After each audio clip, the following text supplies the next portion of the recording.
అమరావతిలో ఎన్టీఆర్ విగ్రహం ఏర్పాటు మీద కాంట్రవర్సీ అవుతోంది. ఎప్పట్లాగే ఇందులో చాలా వరకు కావాలని వివాదాన్ని సృష్టించేటువంటి ప్రయత్నం ఉంది. అయితే కొన్ని జెన్యూన్ ప్రశ్నలు కూడా ఉన్నాయి. మొదటి ప్రశ్న, అసలు 600 అడుగులు 3500 టన్నుల బరువైన విగ్రహాన్ని నెలకొల్పాల్సిన అవసరం ఉందా? ఇందుకోసం 1750 కోట్ల రూపాయలు ఖర్చు పెట్టాలా? ఈ ప్రశ్నలు ఎందుకు వచ్చినాయి అంటే, మంత్రి నారాయణ గారు ఇచ్చినటువంటి స్టేట్మెంట్ వల్ల. ఆయన ఒక ప్రెస్ మీట్లో మాట్లాడుతూ సందర్భం లేకపోయినా కూడా ఎన్టీఆర్ విగ్రహం గురించి మాట్లాడారు. ఎన్టీఆర్ విగ్రహం ప్రతిష్టాపన గురించి ఇంతవరకు ప్రభుత్వం ఏ అంశాన్ని ఫైనలైజ్ చేయాల? నిజానికి విలేకరులు అడిగినటువంటి అనేక ప్రశ్నలకి నారాయణ గారు కూడా సమాధానాలు చెప్పలేకపోయారు. అందుకనే 1750 కోట్లు అంటున్నారు. ఈ ఖర్చు విగ్రహానికే అవుతుందా, లేకపోతే టూరిజం ప్రాజెక్టులో ఇది ఒక భాగమా అంటే ఆయన దగ్గర సమాచారం లేదు. అంటే ఇంకా ఒక నిర్ణయం తీసుకోకుండానే దేనికి ఎంత ఖర్చు అవుతుంది అనే విషయాల మీద అవగాహన లేకుండానే నారాయణ గారు మరెందుకో తొందరపడి ఎన్టీఆర్ విగ్రహం గురించి మాట్లాడారు. నిజానికి అమరావతిలో ఎన్టీఆర్ విగ్రహ ఏర్పాటు ప్రతిపాదన 2017 ప్రాంతంలోనే చంద్రబాబు నాయుడు గారి ప్రభుత్వం చేసింది. అప్పటి నుంచి ఈ విషయంలో జరిగిందేమీ లేదు, ప్రోగ్రెస్ ఏమీ లేదు. ఈ టర్మ్లో కూడా ఈ ప్రాజెక్టు పూర్తవుతుందా అనేది అనుమానమే నిజానికి. మరి అట్లాంటప్పుడు నారాయణ గారు అన్ని నిర్ణయాలు పూర్తి కాకముందే దీని గురించి ఎందుకు మాట్లాడారో తెలియదు, వివాదాలకి తావివ్వడానికి తప్ప. రెండో పాయింట్, నిజంగానే ఎన్టీఆర్ విగ్రహం ఏర్పాటు కోసం 1750 కోట్ల రూపాయలు ఖర్చు పెడుతుంటే అది ఖచ్చితంగా విమర్శలకు గురవుతుంది. విగ్రహానికి 1750 కోట్ల రూపాయలు ఏంటి అని ఎవరైనా ఆశ్చర్యపోతారు. ఈ ఖర్చు టూరిజం ప్రాజెక్టుగా స్మృతివనాన్ని డెవలప్ చేయడానికి అవుతుంది, అందులో ఎన్టీఆర్ విగ్రహం ఒక ఎలిమెంట్ మాత్రమే అని అంటున్నారు. అయితే ఈ వివరాలు లేకుండానే 1750 కోట్ల రూపాయలతోటి విగ్రహం అంటే అది ఖచ్చితంగా గోయింగ్ ఓవర్ బోర్డ్ అని ఎవరైనా అనుకుంటారు.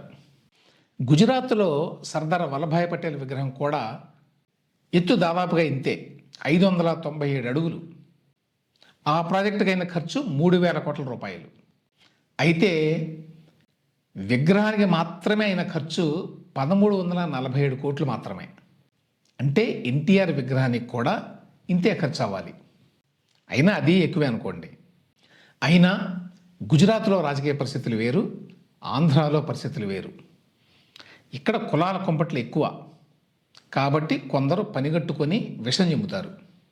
సడన్గా సోషల్ మీడియాలో కొంతమందికి ఈ విషయంలో సెక్యులర్ భావాలు పెళ్లిబోగుతాయి. ఎన్టీఆర్ విగ్రహం మీద ఇంత డబ్బు పెట్టకపోతే మెడికల్ కాలేజీలు కట్టొచ్చు కదా లాంటి శుద్ధులు మాట్లాడతారు. అదేదో వైసీపీ ఈకో సిస్టంలో ఉండేవాళ్లే కాదు, టీడీపీ అన్నా ఎన్టీఆర్ అన్నా ఒంటికాల మీద లేచేటువంటి రైట్ వింగ్ అతివాదుల ఫ్రింజ్ ఒకటి ఉంది. వాళ్ళు కూడా ఇటువంటి నీతులు చెప్తారు. గుజరాత్లో పటేల్ విగ్రహం పెట్టినప్పుడు కానీ, విజయవాడలో అంబేద్కర్ విగ్రహం పెట్టినప్పుడు కానీ, పోలవరం ప్రాజెక్టు పక్కనే వైఎస్ఆర్ 100 అడుగుల విగ్రహం పెడతాను అని జగన్మోహన్ రెడ్డి గారు ప్రకటించినప్పుడు కానీ ఈ నీతి సూత్రాలు గుర్తుకు రావు. ఇందులో ఇంకొక యాంగిల్ తీసుకొచ్చారు. ఎన్టీఆర్ విగ్రహాన్ని నీరుకొండలో ఏర్పాటు చేస్తారని చెప్పారు. గుంటూరు జిల్లా నీరుకొండలో 1987లో జరిగినటువంటి కుల ఘర్షణల్లో 4 దళితులు చనిపోయారు. ఆ సమయంలో ఎన్టీఆర్ గారు సీఎంగా ఉన్నారు కాబట్టి అక్కడ విగ్రహం పెట్టకూడదట. అంతకుముందు కాంగ్రెస్ ప్రభుత్వాల హయాంలో దళితుల మీద ఆంధ్రప్రదేశ్లో ఎన్నిసార్లు హత్యాకాండలు జరిగాయో లెక్కలేదు. కాబట్టి కాంగ్రెస్తో సంబంధం ఉన్న ఏ నాయకుడి విగ్రహాన్ని ఏపీలో ఎక్కడా పెట్టకూడదా?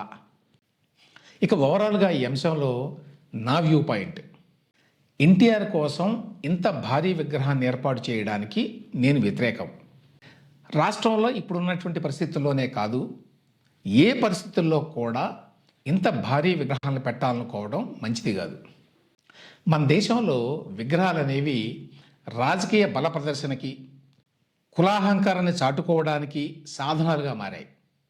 అవి ఆయా ప్రముఖులకి నివాళులుగా కంటే ఆ రోజున అధికారాన్ని చెలాయిస్తున్న వారి పెత్తనానికి గుర్తుగా మిగులుతున్నాయి.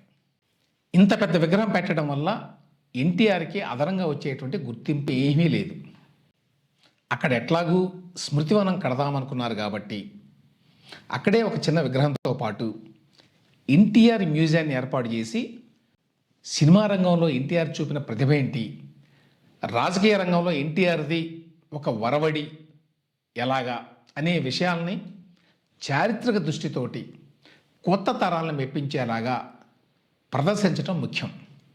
అంతేగాని వేల కోట్ల రూపాయలు తగలేసి ఆకాశమంత విగ్రహాలు పెట్టడం వల్ల ఆయనకు కానీ మరెవరికి కానీ ఒరిగేదేమీ లేదు. ఈ విషయంలో చంద్రబాబు నాయుడు గారి ప్రభుత్వం పునరాలోచన చేస్తుందని చెప్పి ఆశించాలి. ఎన్టీఆర్ స్మృతివనాన్ని ఈ ప్రభుత్వం ఒక టూరిజం ప్రాజెక్టుగా పబ్లిక్ ప్రైవేట్ పార్ట్నర్షిప్లో ఏర్పాటు చేసే ఆలోచన చేస్తున్నట్టుగా కూడా వార్తలు వచ్చినాయి. నిజానికి ఇది మంచి ప్రతిపాదన. అమరావతిలో ప్రభుత్వం భూమి ఇచ్చి ఒక్క పైసా కూడా ఖర్చు పెట్టకుండా ఎన్టీఆర్ పేరు మీద స్మృతివనాన్ని అలాగే మ్యూజియాన్ని కూడా ఏర్పాటు చేయొచ్చు. ఇంకా కావాలి అంటే ఎన్టీఆర్ స్మృతివనం ఏర్పాటుకి ఒక ట్రస్ట్ని ఏర్పాటు చేసి ప్రజలు ఇచ్చేటువంటి చందాలతోనే కట్టొచ్చు. ఎన్టీఆర్ పేరు మీద సునాయాసంగా నిధులు చందాలు వస్తాయి. ఏ ప్రభుత్వం డబ్బు ఖర్చు పెట్టి ఆయన విగ్రహాన్ని పెట్టక్కర్లా. ఇవన్నీ మానేసి రాజకీయాల కోసం ఎన్టీఆర్ విగ్రహం పేరుతోటి ఆయన స్థాయిని దిగజార్చాల్సినటువంటి అవసరం లేదు.